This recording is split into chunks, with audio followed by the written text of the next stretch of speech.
Silence. Leave your chappal. Chappal should face.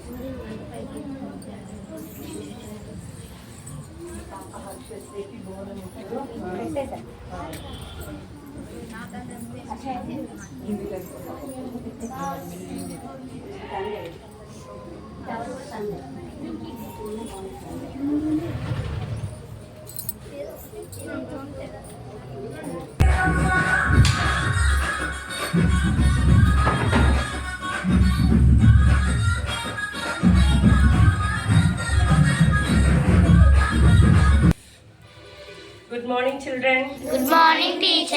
Today we are celebrating two festivals, Nana. One is Bonalu festival and another one is Gorintaku Panduga. రెండు కూడా మన తెలంగాణ సాంప్రదాయం తెలుగు పండుగలు. ఓకేనా? ఈ పండుగ ఫస్ట్ బోనాల విశిష్టత గురించి నేను మీ అందరికీ చెబుతాను. సరేనా? బోనాలు పండుగ అసలు ఎలా వచ్చింది అంటే హైదరాబాద్, సికింద్రాబాద్ ఈ రెండు పెద్ద మహానగరాలు కదా నాన్న. ఒకప్పుడు కొన్ని సంవత్సరాల క్రితం పూర్వకాలంలో ఆ హైదరాబాద్లో ప్లేగు వ్యాధి, కొన్ని అంటు రోగాలు రావడం వల్ల అక్కడ ఉన్న ఉజ్జయిని మహంకాళి అమ్మవారికి అందరూ ఆ ఊర్లో ఉన్న ప్రజలందరూ అమ్మ మేమందరం ఈ రోగాలను అక్కడ అందరు చనిపోతున్నారు నాన్న. ఈ ప్లేగు వ్యాధి అనేది రావడం వల్ల అందరు చనిపోతున్నారు. అసలు అప్పటి రోజుల్లో ఏంటంటే అమ్మవారిని పెట్టుకోవడం ఇదంతా తెలీదు. అయితే ఇదంతా ఎందుకు జరుగుతుంది, జబ్బు ఏంటిది, అసలు ఎందుకు వస్తుంది, మన కుటుంబాలన్నీ ఎందుకు ఇట్లా ఆగమైపోతున్నాయి, ఎందుకు చనిపోతున్నారు. అయితే మనకంటూ ఇక్కడ ఒక గ్రామ దేవత ఉంది కదా, అక్కడ వెళ్ళి అసలు మనం ఒకసారి దండం పెట్టుకుందాము, అమ్మకి మనసు నిండుగా దండం పెట్టుకుందాము, దండం పెట్టుకుంటే తగ్గిపోతే అప్పుడు మనం పండగ చేసుకుందాం అని చెప్పేసి వెళ్తారు. ఉజ్జయిని మహంకాళి అమ్మవారి దగ్గరికి వెళ్తారు. వెళ్ళి అమ్మ మాకు వచ్చిన ఈ సమస్య ఏంటో మాకు ఎవ్వరికీ తెలియట్లేదు, ఇది ఏ రోగమో లేకపోతే ఇంకేదన్నానో తెలియట్లేదు, మాకు దేనివల్ల వచ్చిందో తెలియట్లేదు, నువ్వు ఒకదాని ఉన్నావని చెప్పి నీ దగ్గరకు వచ్చాము, మమ్మల్ని అందరినీ కాపాడే తల్లివి నువ్వు. తల్లి ఈ వచ్చిన అంటువ్యాధిని ఇదేదైతే వచ్చిందో సమస్య మాకు, ఆ సమస్యని నువ్వే తగ్గించాలి అని చెప్పి దండం పెట్టుకుంటాను నన్ను. దండం పెట్టుకున్న తర్వాత అప్పుడు అమ్మవారు శాంత స్వరూపిణి అయ్యి ప్రజలందరి గురించి ఆలోచించి ఓకే ఇప్పుడు నేనున్నాను అని చెప్పేసి నా దగ్గరకు వచ్చారు కదా, సరే ఇప్పుడు నేను అసలు ఏంటి సమస్య అని చెప్పేసి అమ్మవారు ఆలోచిస్తే అదొక అంటువ్యాధి. ఈ అంటువ్యాధిని నిర్మూలించడానికి ఇప్పుడంటే ఈ డాక్టర్స్, ఈ ఇంగ్లీష్ మెడిసిన్స్ ఉన్నాయి. ఇప్పుడు ఆ రోజుల్లో ఆయుర్వేదం అన్ని వనమూలికలు, ఆకులు, చెట్టు బెరడులు వాటి నుండి మందు తయారు చేసేవాళ్ళు. అప్పుడు అమ్మవారు ఏం చేసింది, వేపాకులన్నీ తెంపి మొత్తం ముద్దగా నూరి ఒక కుండలో నీళ్లు, పసుపు, వేపాకు కలిపి ఊరంతా చల్లింది నాకు. ఆ సమస్య ఏదైతే ఉందో, జనాలు ఎందుకైతే చచ్చిపోతున్నారో ఆ సమస్య ఉన్న చోట మొత్తం ఇదంతా చల్లిందనమాట. చల్లిన తర్వాత అక్కడున్న ఆ సమస్య కొద్ది రోజులకి తగ్గిపోయిన తర్వాత అందరూ ఏం చేశారు, అమ్మ నువ్వు చేయబట్టే మాకు వచ్చిన ఈ సమస్య అనేది పోయింది, అందుకని మేము నీ ఆకలి తీర్చడానికి మేము బోనస్ సమర్పిస్తాము అని చెప్పేసి అప్పటి నుండి అమ్మవారికి హైదరాబాద్, సికింద్రాబాద్లో అయితే ఆషాఢం నుండి మొదలుకొని, ఎందుకంటే 1-2 రోజుల్లో అయిపోయేది కాదు కదా నాన్న. హైదరాబాద్, సికింద్రాబాద్ చాలా పెద్ద నగరాలు ఇప్పుడు, ఓకేనా, 1 రోజుల్లో అయిపోయేది కాదు. కాబట్టి ఆషాఢం నుండి మొదలుకొని శ్రావణ మాసం ముగింపు వరకు కూడా బోనాలు అనేవి అమ్మవారికి సమర్పించుకుంటూ ఉంటారు. ఇది అమ్మవారి గురించి మనకు తెలిసిన ట్రెడిషనల్. ఇప్పుడు సైంటిఫిక్ రీజన్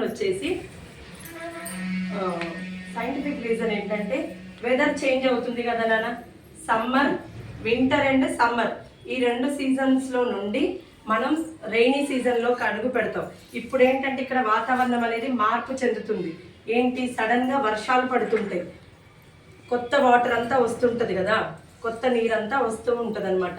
ఆ నీరు వచ్చినప్పుడు అక్కడక్కడ మురిగుంటలని, దోమలు, వీటన్నిటి వల్ల ఏంటంటే బ్యాడ్ బ్యాక్టీరియా అనేది ఫామ్ అవుతుంది.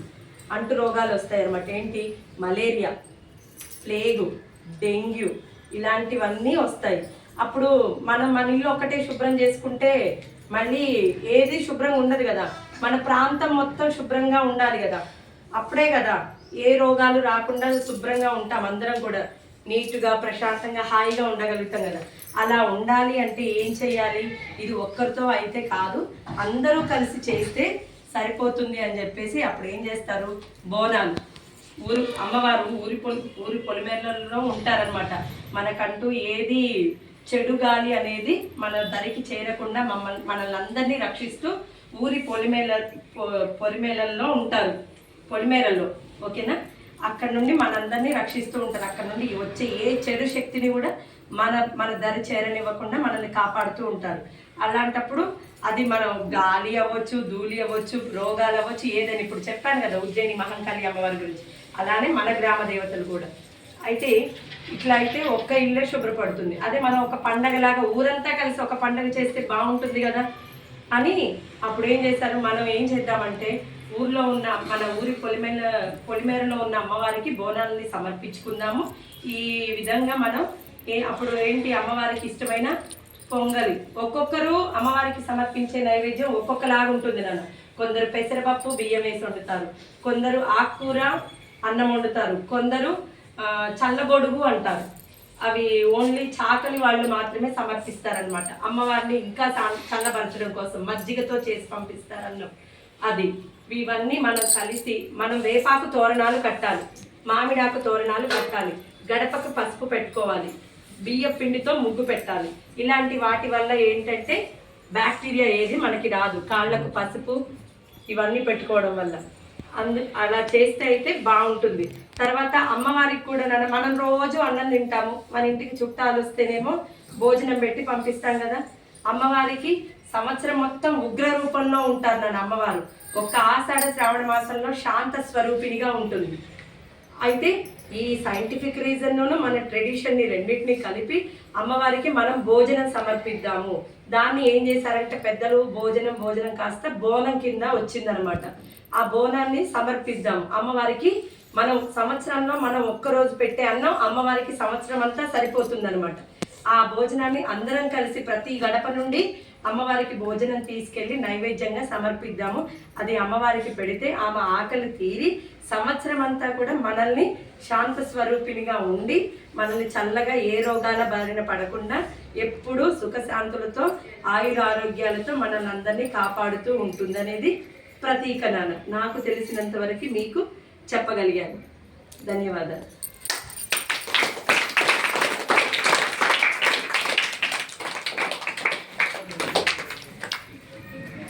Next Vasantha. టీచర్స్ అండ్ స్టూడెంట్స్కి ముందుగా ఆషాఢం బోనాలు శుభాకాంక్షలు, పండుగ శుభాకాంక్షలు. అయితే ఇక్కడ టీచర్ గారు చెప్పినట్టుగా ప్రతి పొలిమేరలో మనం దాదాపు అందరూ కూడా మనం ఉప్పలమ్మ కానీ పెట్టుకుంటాం. ఉప్పలం పెట్టుకుంటారు అందరూ, ఉప్పలమ్మ ఎల్లమ్మ అలా పెట్టుకుంటాం కదా. అలాగే ఆషాఢ మాసంలో కూడా ఈ గ్రామ దేవతలకి, ఇప్పుడు టీచర్ గారు చెప్పిన ఉజ్జయిని మహంకాళి అమ్మవారు హైదరాబాద్ ఉంటారు, మరి మన దగ్గర మీ ఊళ్ళో లేరా దేవతలు? మీ ఊళ్ళో వేసుకుంటారు. అట్లా ప్రతి ఊర్లో ఏంటంటే మనకు ఒక నమ్మకం, మన బయట నుంచి వచ్చే చెడు కానీ లేదంటే ఇంకా గాలి ధూళి కానీ లేదంటే ఎటువంటి దుష్టశక్తులు కనుక రాకుండా మనకి ప్రతి ఊర్లో కూడా ఒక పొలిమేరలో బొడ్రాయి అని, బొడ్రాయి అందరి ఊళ్ళల్లో బొడ్రాయి కానీ లేదా గ్రామ దేవతలు ప్రతిష్ఠించుకుంటాం. వాటిని మనం ప్రతిరోజు అన్నం తింటున్నాం కదా, మరి వారికి సంవత్సరం కోసం పెట్టామా. అట్లా ఆ క్రమంలో ఏంటంటే మనం దేవతల్ని స్మరించుకుంటూ మాకు ఎటువంటి కష్టాలు రావద్దు, మాకు అన్ని శుభాలు జరగాలి, మంచి జరగాలి అనుకుంటూ మనందరం కలిసి దేవతలకు బోనం సమర్పిస్తాం. అయితే ఈ క్రమంలో ఎలా ఉంటుందంటే, నేను ఒక్కడనే, నాకు సమస్య వచ్చింది అనుకోండి, నేను ఒక్కడనే పోతాను, మరి ఊరందరికి వస్తే అందరం కలిసిపోవాలి. అంటే ఇట్లాంటి పండుగలు ఏమైతాయి అంటే, మనకి పండుగలన్నీ కూడా మనం అందరం కలిసి ఉండడానికి, కలిసి ఇప్పుడు జనరల్గా ఏంటంటే రకరకాల క్యాస్ట్లు ఉంటాయి, అందరు రకరకాల కులాలు ఉంటాయి, అవునా? కానీ గ్రామ దేవతకు వచ్చేసరికి మా దేవత, మా ఊరి దేవత అంటాం, అవునా? కొద్దిమంది ఉప్పలం పెట్టుకుంటారు, కొద్దిమంది ఎల్లం పెట్టుకుంటారు, లేకపోతే రెండు పెట్టుకుంటారు. కానీ ఇప్పుడు ఆషాఢ బోనాలకు వచ్చేసరికి అందరూ ఏం చేస్తారు, అందరం బోనాలు చేస్తాం కదా, చేస్తామో చేయము. ఉప్పలమ్మ తల్లి ఏం చేస్తాం, మనం పెట్టుకుంటాం, తల్లి మనం కాపాడుతున్న క్రమంలో మనం పెట్టుకుంటాం. అట్లా ఆషాఢ మాసం బోనాలు, శ్రావణ మాసంలో బోనాలు కూడా దేవతలు పెట్టుకునేది అంటే వారిని మనం వేడుకుంటాం. ఏమని, మమ్మల్ని అందరినీ మంచి చూడండి, మా ఊరికి ఎటువంటి కీడు జరగకుండా చూడండి, మంచి జరిగేలా చూడండి. ఇప్పుడు ఊర్లో ఎవరికైనా ఒకటి దెబ్బ జరిగింది మనకి ఏమనిపిస్తుంది? చెప్పండి, ఏమనిపిస్తుంది? అయ్యో మంచిగా అనిపిస్తా? అయ్యప్ప వాడికి దెబ్బ తగిలింది లేదా ఇది అయిందని అనిపిస్తుంది. అట్లా మనందరం కూడా గ్రామ దేవతను కొలిచేటట్టు మనందరం కలిసి ఉండాలి, కలిసిమెలిసి ఉండాలి. కాబట్టి మా ఊరికి ఏది జరిగినా నీదే బాధ్యత అమ్మా, మంచిగా జరిగేటట్టు చూడండి మనం వేడుకుంటాం. ఆ క్రమంలో ఆషాఢ మాసంలో బోనం చేస్తాం. దీంట్లో కూడా మళ్ళీ మనం వేపాకుతో కడతాం. వేపాకు ఏంటంటే చెప్పాలంటే సర్వరోగ నివారణ. మనం వేపలతో బ్రష్ చేసుకుంటే ప్రతిరోజు మీ తాతయ్య వాళ్ళు వేపలతో చేసుకుంటే బ్రష్ చేసుకుంటారా? వేపలు తీసుకుంటే ఏమైందంటే మనకి ఎటువంటి డెంటల్ అంటే దంత సంబంధించిన రోగాలు రావు. అట్లా మామిడాకు కనుక కడితే ఏమైందంటే మామిడాకు తోరణాలు కడితే ఏమైందంటే పురుగులు కనుక రాకుండా కాపాడుతారు. అట్లా మన ప్రతిదానికి కూడా ఒక్కొక్క దానికి ఒక్కొక్క విశిష్టత ఉంటుంది. ఆకులకి అంటే చెట్లకు సంబంధించిన మామిడాకు కానీ లేదంటే వేపాకు కానీ అట్లా ప్రతిదానికి కూడా మనకి సైంటిఫిక్ రిజల్ట్స్ ఉన్నాయి. మనం చెప్పే ఖచ్చితంగా అన్నీ కూడా సైంటిఫిక్ రిజల్ట్స్ ఉంటాయి. ఇప్పుడు ఇళ్ళలో మన ఫంక్షన్ కనుక లేదంటే అకేసినప్పుడు ఏం చేస్తే మామిడితోరణం కట్టవా? ఎందుకని మన పూర్వీకుల నుంచి మనకు వస్తున్న ఆచారం. దీనివల్ల ఏంటంటే గుమ్మం అనేది పచ్చగా కనిపిస్తుంది ఫస్ట్. రెండవది ఏంటంటే మనకి ఎటువంటి పురుగులు కానీ లేదంటే బ్యాక్టీరియా కానీ లేదంటే ఇన్సెక్ట్స్ కనుక రాదు. నెక్స్ట్ ఆక్సిజన్ లెవెల్స్ పెరుగుతాయి. అట్లా ఈ వ్యాపారంతో కూడా ఏమైందంటే ఎటువంటి కూడా బ్యాక్టీరియా కనుక రాదు. మరి ఇంతకుముందు మనకు ఈ పేడతో కలప చల్లుతారు కదా, అందరూ చల్లుతారా? దానివల్ల ఏమైతే తెలుసా? ఎటువంటి పురుగులు రావు. అట్లా సరే అదొక సబ్జెక్ట్. ఈ క్రమంలో ఏంటంటే మనం ఆచారాల బోనాలు చేసుకొని అమ్మవారిని మనం వేడుకుంటాం. మాకు ఎటువంటి సమస్యలు రాకుండా అందరినీ మంచిగా చూడాలి అని మొక్కుకుంటాం. ఓకేనా? ఓకే, పని.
పోతురాజులు ముందుండండి.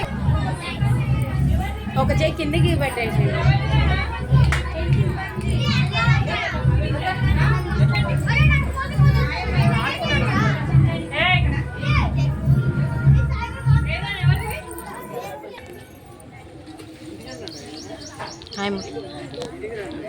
ముందు రావాలి, ఇక్కడికి రావాలి.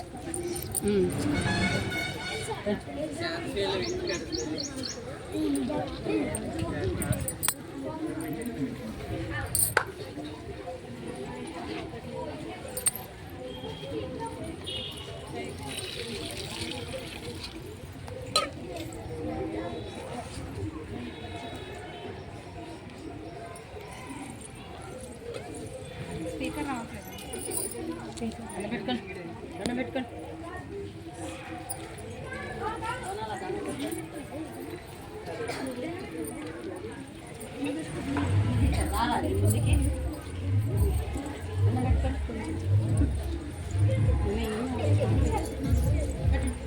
దండం పెట్టుకోండి.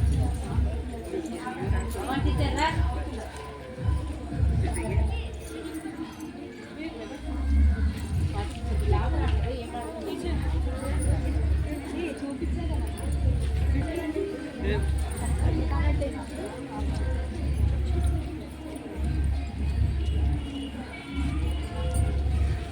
స్టార్ట్ అవ్వాలి 11 అయింది. మీరు ముందుకు రండి, ముగ్గురు రండి. టీచర్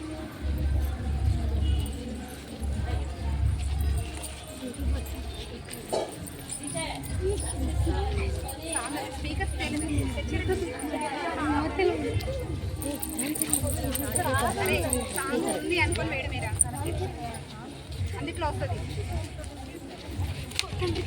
అరే మీరు వెయ్యి రారా వెనక ముందు రండి.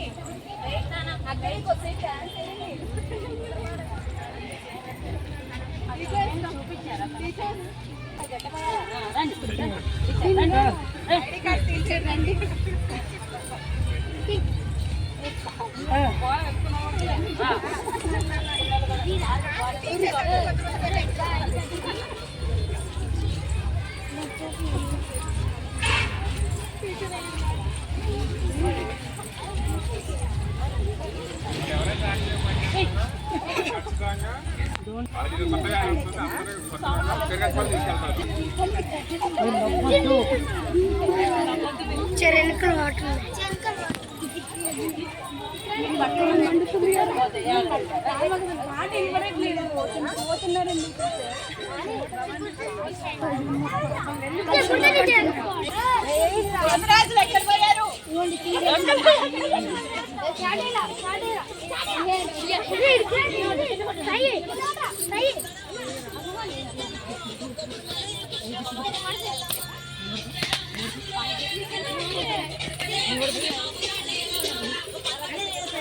పట్టడానికి గట్టిగా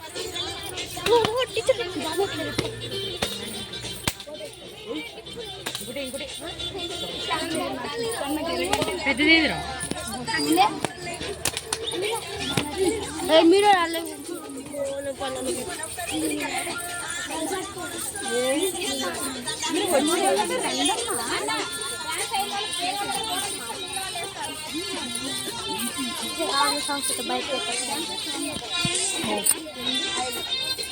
తలుపులు ఓపెన్ చేస్తే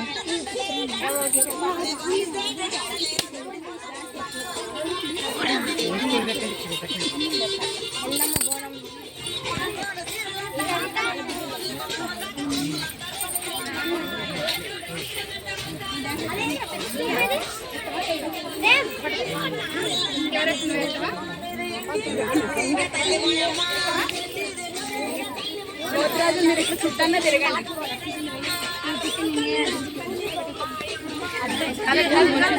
టైం లేదు. నో